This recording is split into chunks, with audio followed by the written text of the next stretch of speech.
Okay, here we go. Quadratic formula. This is the last new thing that I'd like you to learn this year. If you could do this, you would have done as much as they did last year.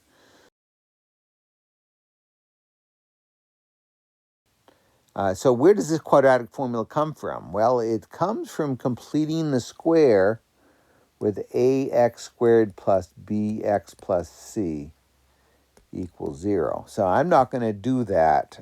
I'm not going to do that here. There's plenty of videos you can go find online if you're really interested. Go look up deriving the quadratic formula, and you'll find more. Somebody will walk you right through it. So it's not bad. You guys can do it. But we aren't going to do that here. I'm just going to show you how to use it. And if we were in class, I would show you, but you don't want to sit and watch that video here. Okay, so they gave us this equation. Now, the first thing we do is set them equal to 0. What's the first thing you do when you're solving a quadratic equation? You always set it equal to 0, and it's always good to write it in descending order. Ax squared plus bx plus c equals 0. And then, well, what's a? So in this problem, a is 4, b equals 4, c equals 1. We'll calculate the discriminant to see what kind of solutions are. And I hope you're noticing in this formula, do you see the discriminant right there? So it is part of the formula, and this is part with people. If anybody's going to have a hard time with this formula, this is usually the part they get wrong. Okay, so let's do the discriminant. So b squared, well, we did before, so 16, take 4 times 4, minus 4 from the formula, times 4 from A, times 1 from C. So in this problem, now I'm going to go right in here. What's negative 4 times 4? Well, that's 16. Negative 16 times 1 is negative 16. So that discriminant is going to be 16 minus 16, which is 0. So negative 4 plus or minus the square root of 0 over 2 times 4, right? Because that's what A is. See that? There's the formula. Negative B, so B is 4, so negative 4. If that would be, it was negative, it turns to positive. Plus or minus the square root of 0. Well, what's the square root of 0? 0, right? That tells me there's only going to be one. There's only going to be one answer, because negative 4 plus or minus 0 is negative 4. Negative 4 over 2 is negative 2. So the only solution is negative 2, 0. X equals negative 2, you could write. You could write the point negative 2 comma 0, because we know that's a 0 or a root or a solution. And if you look back at the notes we took on the discriminant, we said when the discriminant was equal to 0, there's only one solution, and here it is, okay? So that's what good that is. So here's another equation. What's the first thing we do when we're solving quadratic equations? We set them equal to 0. So I got to move that 12.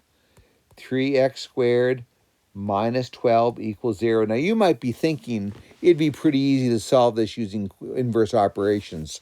And you're right. That would be the way I would do it if I had to solve this equation. But we're learning the quadratic formula, so we'll do it this way. I'm going to do one more video about the best method, choosing the best method. And we'll do that. But let's see what happens. Let's say you're spacing it. You don't realize that B is 0. So A is 3, B is 0, C is negative 12. Remember, I set it equal to 0. So we'll calculate the discriminant. Well, 0 squared is 0, minus 4 from the formula times 3 from the equation times negative 12. So we'll have negative 4 times 3 is negative 12 times negative 12 is positive 144. So the discriminant is 0 plus 144, so 144. So B is 0, negative B, negative 0 is 0, plus or minus the square root of 144 all over 2 times 3, because that's what A is, right? So the square root of 144 is 12, plus or minus 12. over 6.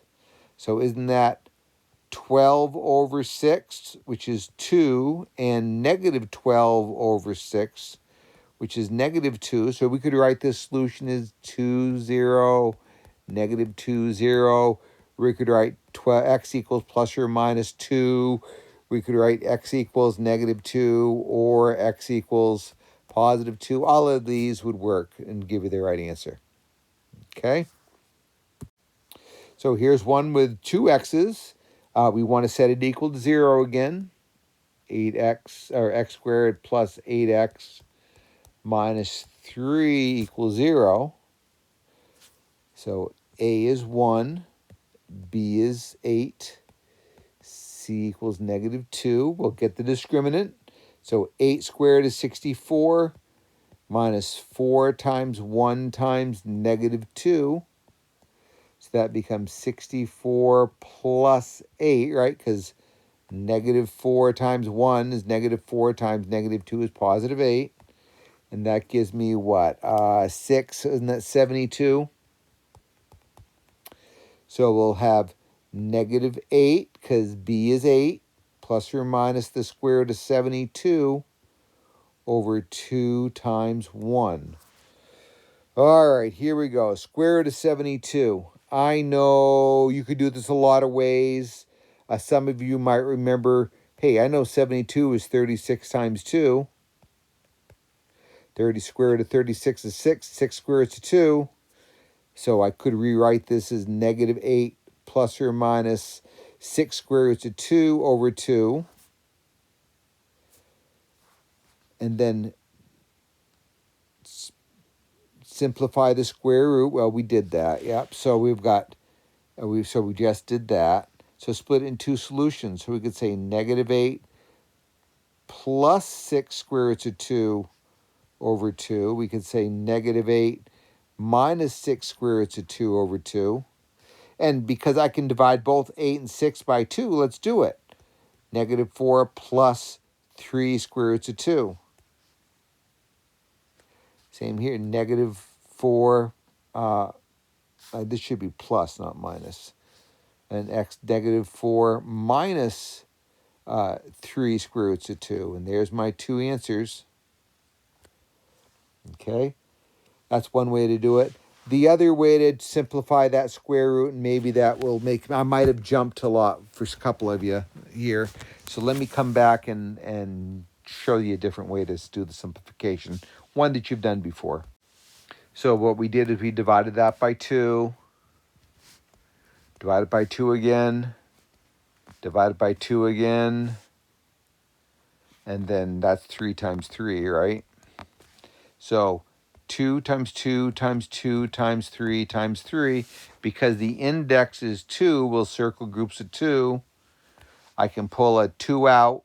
So 2 times 3 times the square root of 2. What's this? 2 times 3? 6. So we can rewrite this as negative 8 plus or minus 6 square roots of 2 over 2. And then it's just like what we just did, okay? So I won't go beyond that. But see, that's both ways you can use to simplify the square root. I really like this 36 times 2, if you remember that, if you spotted it. Otherwise, we'll got to do out the long way. All right, so let's do the next one. One thing I like about this problem, it's already set equal to 0, so that makes it easy. So what's a is 3, b is negative 7, c equals 8.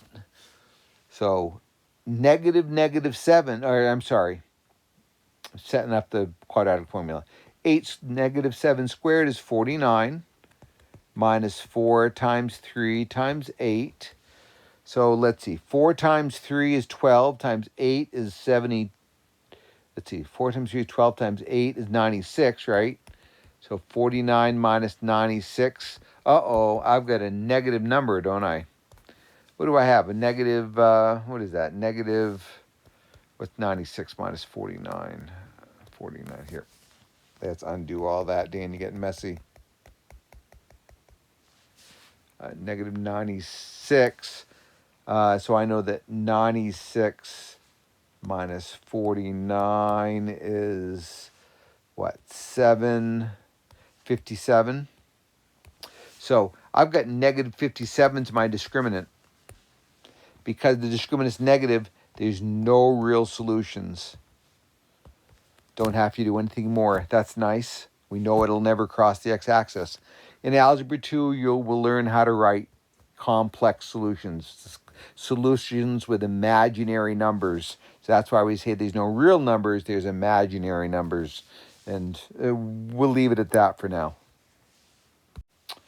Okay, another equation's been solved for 0. X equal, so it's set equal to 0, so I like that. A equals 1, B equals -4, C equals -7. Let's get the discriminant.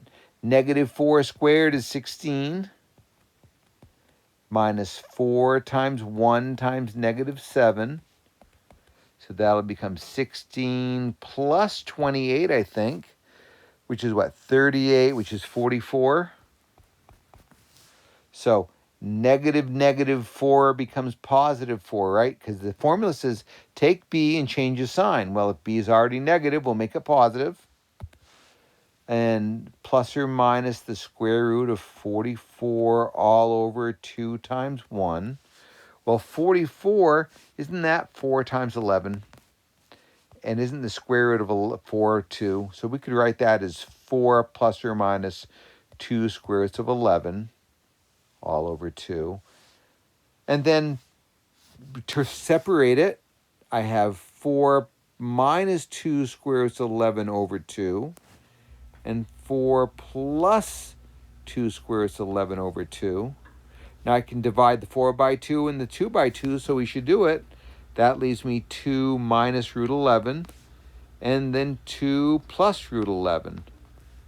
And those are the two solutions. Not very nice numbers, but they certainly work.